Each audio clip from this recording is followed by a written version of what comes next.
Welcome to Selling South of Boston, your go-to resource for everything real estate on the South Shore and beyond. We're your hosts, Renee, Kim, Laura.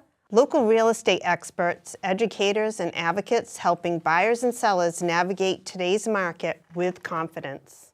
Whether you're thinking about buying your first home, selling your current one, or just love staying in the know with what's happening in our local market, you're in the right place. Each week, we break down real estate strategies, share insider tips, and talk through real-life scenarios we see every day right here in Mass, so you can make smarter, more informed decisions. so grab your coffee, get comfortable, and let's talk real estate south of Boston. So welcome back to the Selling South of Boston podcast. Today's episode is about when is the right time to sell. It's a homeowner's guide to making the leap. And we're diving into this question that every homeowner will ask themselves probably someday or eventually, but rarely feels completely sure about. When do you actually know when it's the right time to sell? Whether you are outgrowing your space, looking to downsize, or just trying to time the market perfectly, making that emotional and financial leap can be really overwhelming. To help us break down what it really looks like from a homeowner's perspective, we are joined today by a very special guest who happens to be somebody's dad in the room, and it's not the three of ours. Local South Shore homeowner. Thanks, Sean. Yeah, exactly. Sean Quinn, who recently went through this exact process and is going through it again on Cape Cod. So welcome to the show, Sean. Welcome. Thank you, Kim and team. You're welcome. We're so happy to have you. Happy to be here.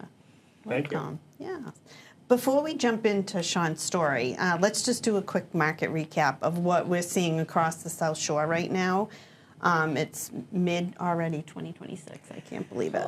Literally. Yeah, and spring is now into summer, which I love. School's out. Yeah, so we're from the spring to the summer market, and it's been really absolutely fascinating, actually. It really has, Renee. Demand across the South Shore remains incredibly strong. Inventory is still historically tight with only about 2 months of supply, which firmly keeps us in seller's market territory.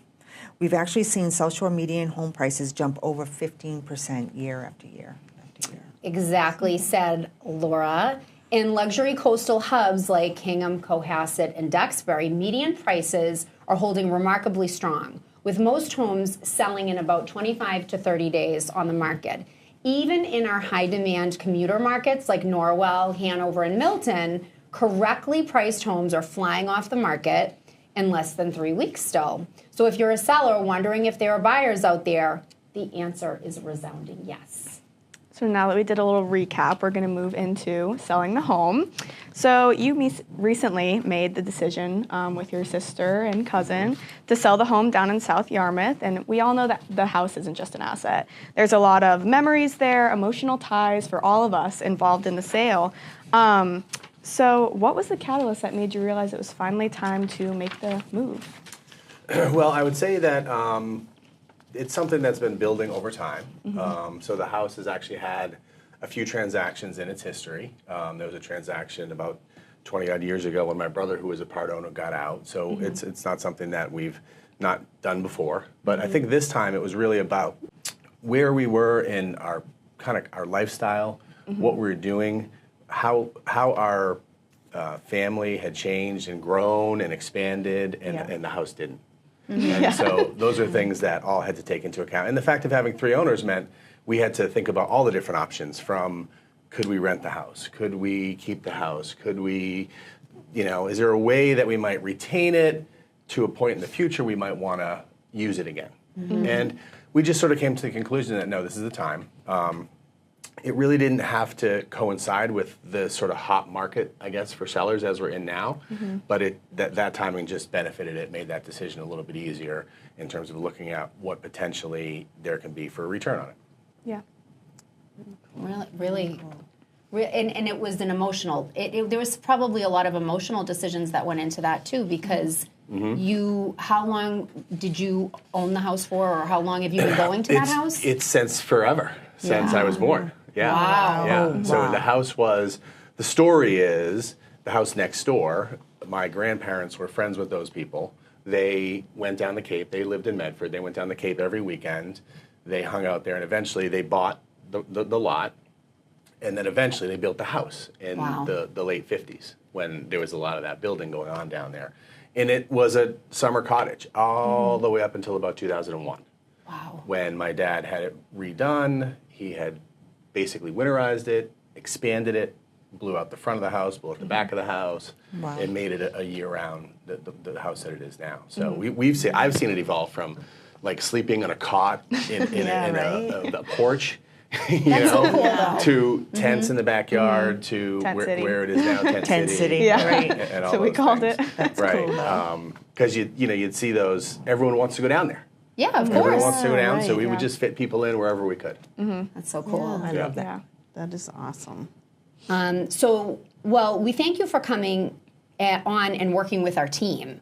Sean, those lifestyle questions are really important to us, but when homeowners are sitting at the kitchen table trying to make a final decision, they also need to look at the hard, practical realities. Beyond the emotional readiness, what are some of the more serious tactical questions a homeowner really needs to ask themselves before putting a sign in the yard? Especially when it comes to a dynamic like yourself where it just wasn't you and your spouse making the decision. There was other family members that don't live in your home making that decision.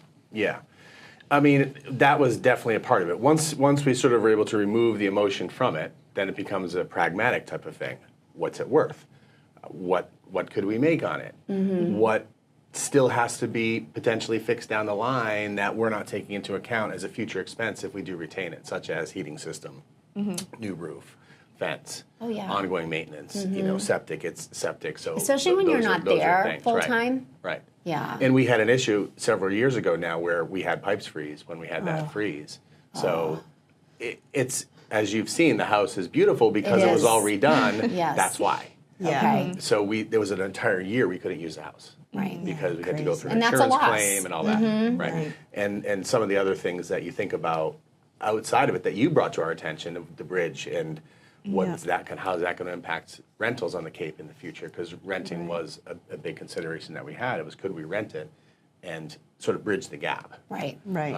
But that's a real challenge. You put us in touch with a few years ago, a rental company. So we did sort of investigate. We've been investigating for a couple of years now what the options are. Right. And they came out and gave us the whole sort of like the top-notch version of, hey, we'll take it soup to nuts. We're going to take 30%. We're like, well, that's a lot. That is a lot. But we don't have to lift a